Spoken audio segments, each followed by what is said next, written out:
This is what I've been working on lately, preparing for Christmas markets, small candle lanterns. And here's a knot I use for tying these loops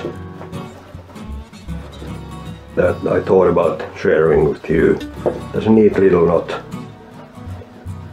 for making a loop.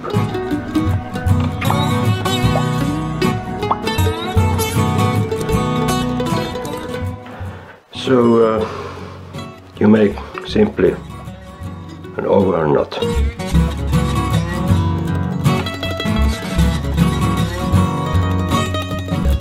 And around the object, or if you want to make a loop for a key fob or something like that, then you go back through the loop, through the knot, the other end. I try to keep my fingers away.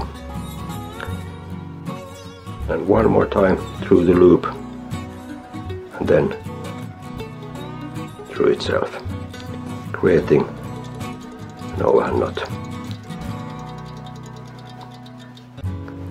Then just tighten these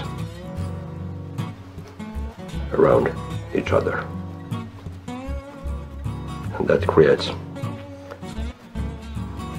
a 2-strand Matthew Walker. I'll just walk the place.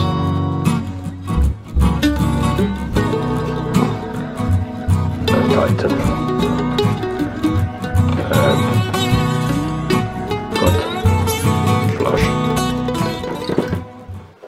And I like to add a drop of super glue just to keep the end tidy. It doesn't open, so it doesn't need any glue, but